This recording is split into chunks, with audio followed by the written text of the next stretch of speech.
It's time for the Phil Ferguson Show, only on Secular Media Network.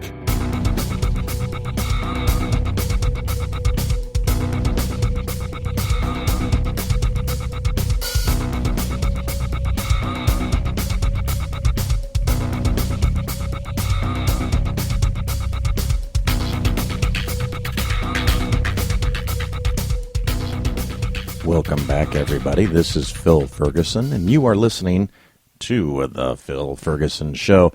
I made it back. I just spent a week in California, gave talks in Orange County, San Luis Obispo, the Contra Costa area of San Francisco, downtown San Francisco. And when I was in downtown San Francisco, I had a few hours to kill because I got to the speaking location in a hotel before my time to talk, probably about 6 hours before my time to talk. And I was talking to the, I guess, concierge, is that right? The guy at the front door, and asked him what I should do. And he started listing off things to go see and do. And he told me there was a little Italy in San Francisco. So I started walking up a hill, lots of hills there, of course, and walked into an Italian deli, a genuine Italian deli, actually owned and ran by Italians. And I could hear the people behind the counter talking in Italian, and some young lady, not young lady, a little old lady, I guess, probably pushing 75, came in and was ordering some meats at the counter in Italian. And so I went up to her and said, asked her if we could talk in Italian. And she looked very surprised because I don't look like I'm somebody who should be talking Italian, but we talked for 5-6 minutes, which was great. And I asked her where I could possibly get a real Italian coffee, what we often call in America as an espresso, but we often ruin it a la Starbucks. And she pointed to a restaurant across the street. That was the best place to go, and I went there. And one of the waiters spoke Italian, talked to him for a while, ordered an espresso, and it was very nice. And near to me, there was a table with two guys that they were talking in Italian, and I happened to turn around, and I guess I was staring at them as I was trying to listen to what they were saying. And they stopped talking, and they looked at me. And I asked in Italian if I could come sit with them and speak to them in Italian. And again, they were so shocked. So they said, yes, of course. And I moved over to their table and started talking to them, and I asked if this restaurant had limoncello, and that I really like limoncello. And the one guy sitting next to me says, of course, and he just raises his hand, and one of the waiters comes running over, and he says, get my friend a limoncello. And I'm like, and he's like, yeah, this is my restaurant. And so I sat with these two guys for about 10, 15 minutes, and they kept buying me shots of limoncello because I could speak Italian. And I might have gotten carried away, but I knew I had to do a talk in a few hours. So I hung out there for a while, had a great time talking to them. We had some different opinions on money, though, because the restaurant owner was very big in buying gold and diamonds.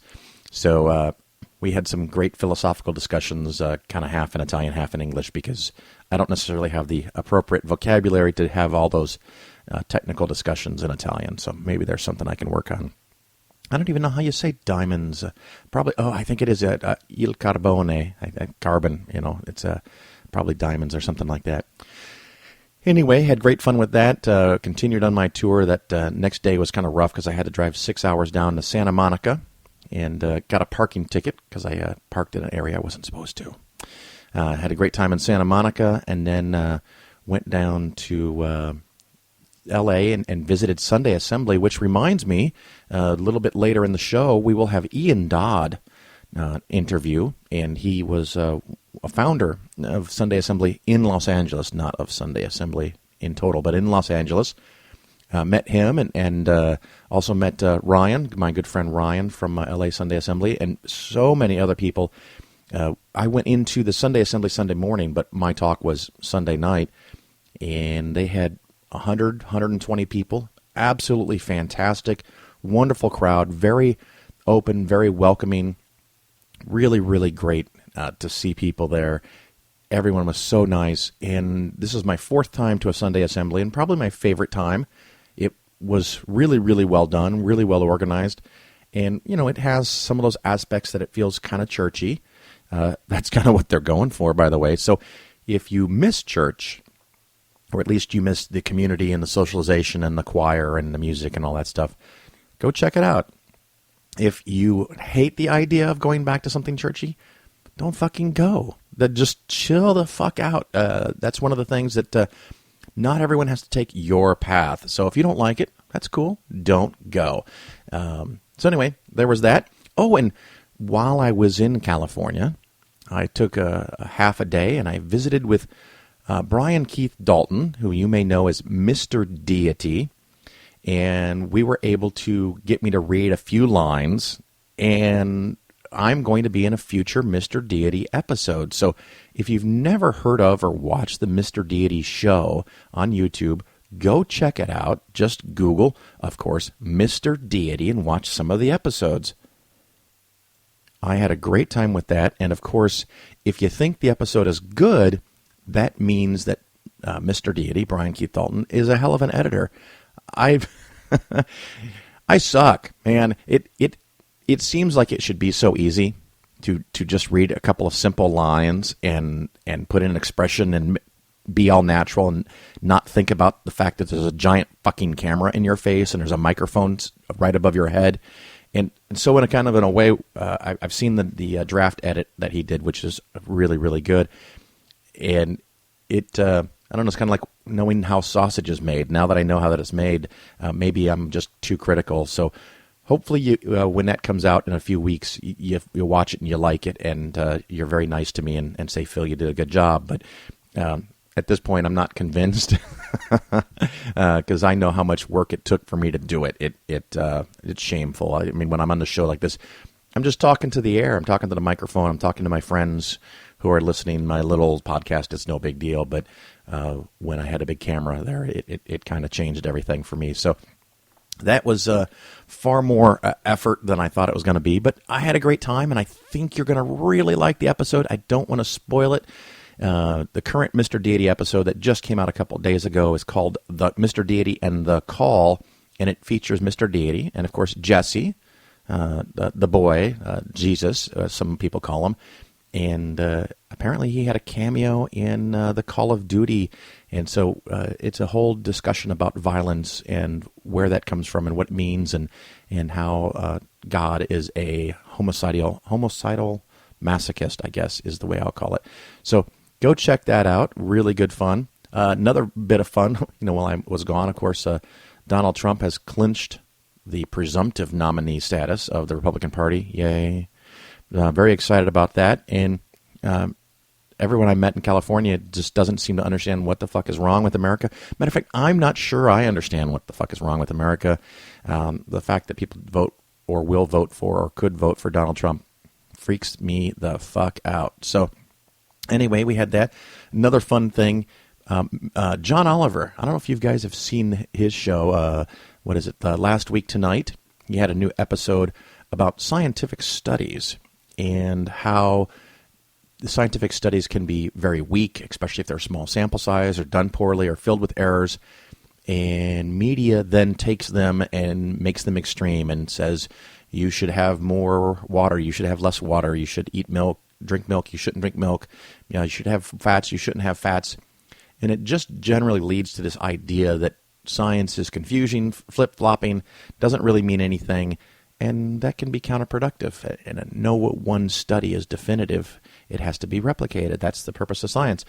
But he had a part where he was talking about how the media gets to pick and choose the science that they want. And I started thinking about religion, and the amazing thing is that John Oliver went right there. And so this is a little clip from his show Last Week Tonight, the episode about scientific studies. So I'm going to play this, and hopefully you enjoy this.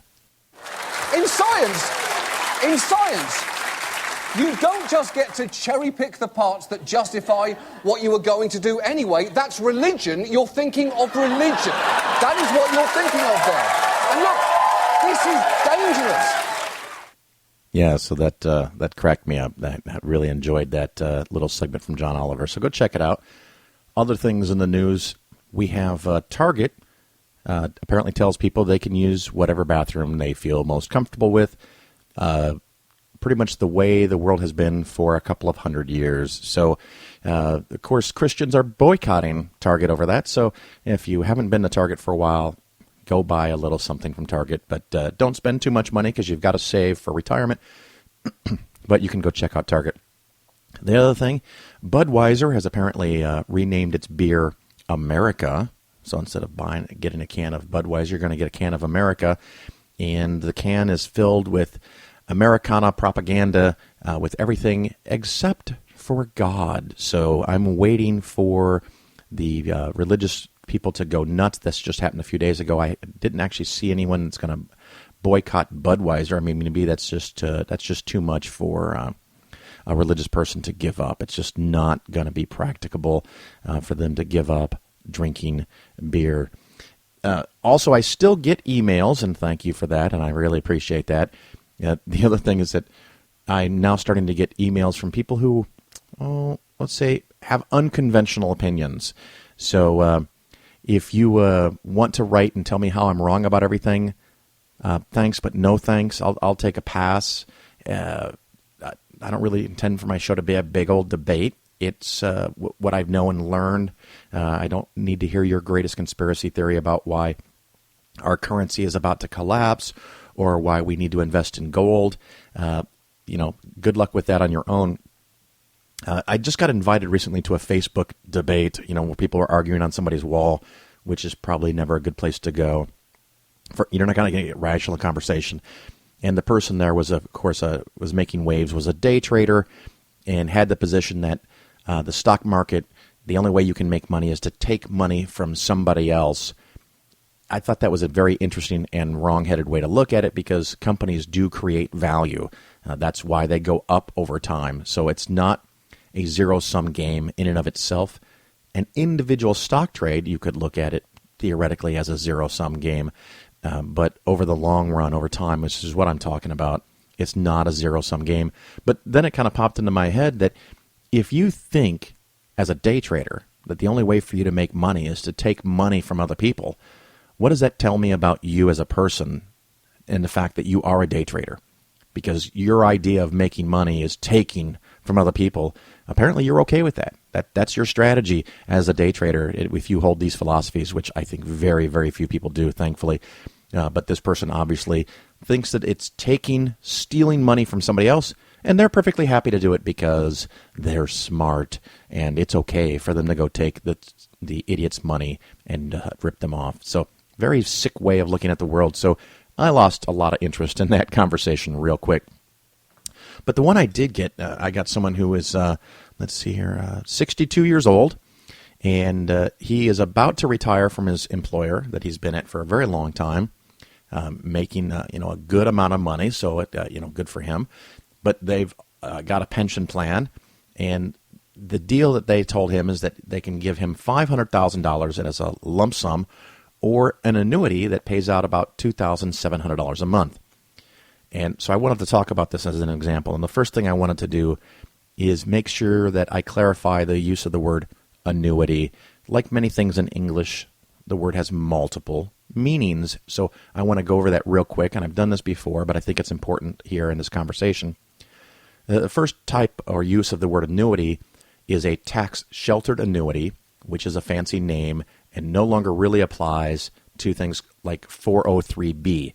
Now, 403B is basically the 401k version of a retirement plan for people that work for a government agency or a hospital or a charity or a school or a police department or a university, things like that. So a tax-sheltered annuity, a 403B, is pretty much the same as a 401k. The word use of annuity there doesn't really apply, and that's not a problem. So don't worry about annuity in that context. If you have a possible lump sum distribution or an annuity option from an employer, like what we're going to talk about here in a minute, that's a second use of the word annuity, and it may or may not be good for you. That's what we're going to talk about. And the third kind is what I've talked about before, is when you sit down with a salesperson and their job is to sell you and make a really big commission and convince you that an annuity is a good idea. It's not. I've done that in previous shows. I'm sure we'll cover more examples in future shows, but that's not what we're going to talk about today. So He's getting ready for retirement, and the $500,000 lump sum, or $2,708 a month for the rest of his life. And, of course, we do the math on that.